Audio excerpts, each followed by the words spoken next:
Morning. Today is Thursday, 13th of November 2025, and this is papertrail.com, a daily streaming all about governance, risk, and compliance in the UK for the SME and mid-market firms. Last week, we spoke about supplier due diligence, sanction screening, and keeping evidence audit ready year round from a risk perspective. And this week, we are almost finishing reviewing directors, boards, and company compliance risk, as well as some of the potential consequences for individuals and companies.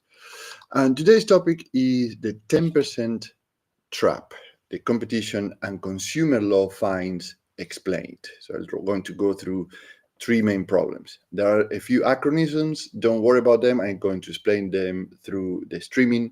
And as a disclaimer, this is not a complete guide, although I will focus on reviewing three main problems. So here we go. Problem number one.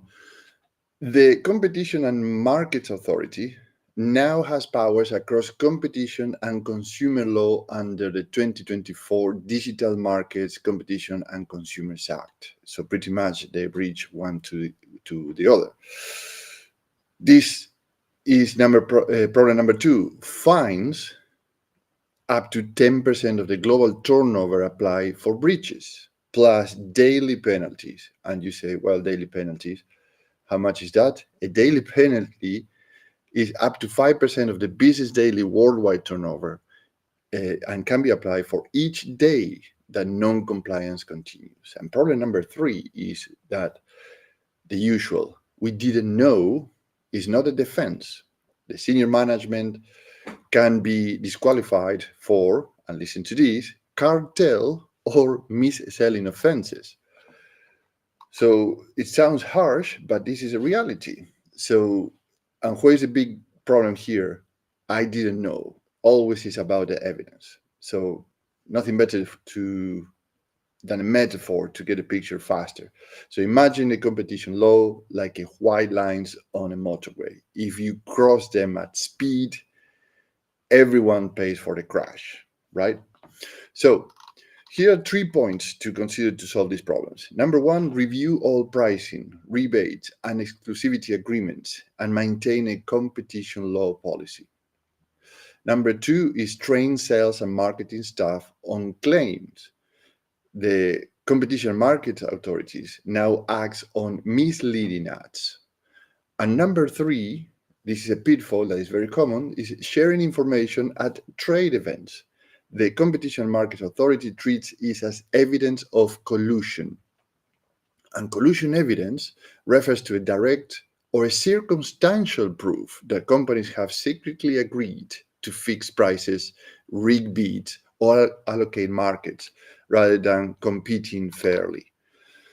And here's a clarification I have to do because I get this quite frequently. If your company has between 10 to 249 employees and falls under specific turnover and balance sheet thresholds, the Competition and Markets Authority powers apply to you. So never say, we are too small for this.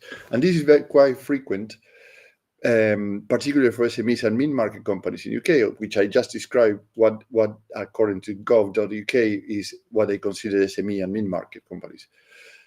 10 to 240 employees and a specific turnover and balance sheet thresholds.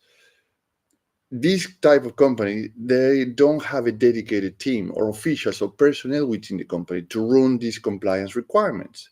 And it's only, and these requirements, this framework, the competition laws is one of the 16 frameworks required of any UK company. So on top of this, you have to handle the health and safety, fire safety, DVCA for fleet management, GDPR, Cyber Essentials, Anti-Bribery Act. So no wonder 73% of UK companies outsource and hire consultants, advisors, or delegate to contractors. And a delegated contractor could be your accounting firm, by the way. And this is according to the PwC report this year. So what you should be looking for. As I always mention, you and your company should have a compliance baseline, or at least a baseline in mind. So you can hire on your own terms. Or if you hired or you already have consultants, advisors, and delegated, outsourced delegated contractors, then look for three things. Number one is the outcomes. Do they have logs for training, approvals, and contract checks that aligned with the competition and market authority principles, right? Number two, how they differentiate. One, they have a control map linking marketing, pricing, and governance. Remember, this is when you go to trade fairs, it's very easy to talk about things. And many of these things are, the authorities just need circumstantial proof. They don't need a very, very hard evidence if you're rigging things up. I'm not saying that you're doing it or anybody in your company is doing it, but that could cause a big problem and very, very expensive fines, 10% of the turnover or 5% daily of the worldwide turnover of your company. And number three is these consultants, advisors, or outsourced contractors, how they reduce your risks. Do they provide templates aligned with the authorities and the consumer duty guidance?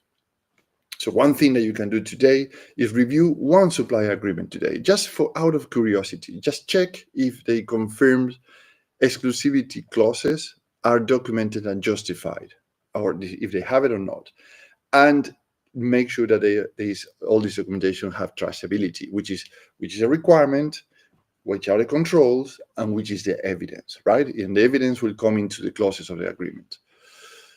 So you see, this is layers and layers of complexity, and you start to see how things overlap. Let me show you which is a faster, more reliable, and easier way to do all this is with PaperTrail, our software.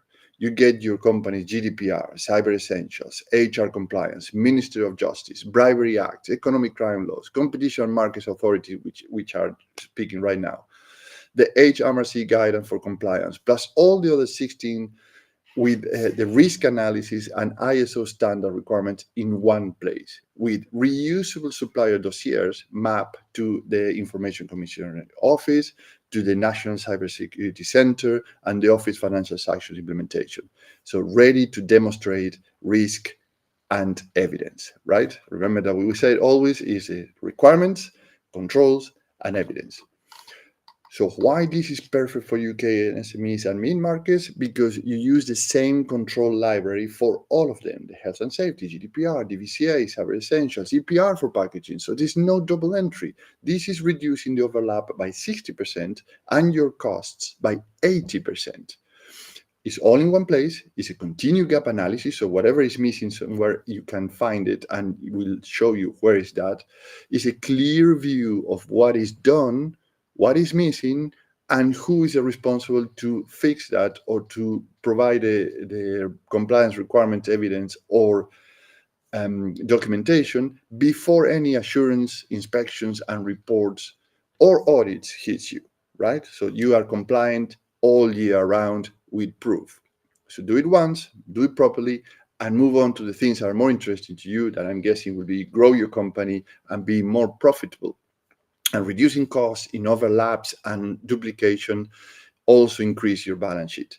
So join the waitlist, papertrail.com, and stay tuned because this week we'll finish tomorrow reviewing directors, boards, and company compliance risk. And tomorrow we'll review something very interesting, naming, shaming, and fines, the hidden cost of the admin failures.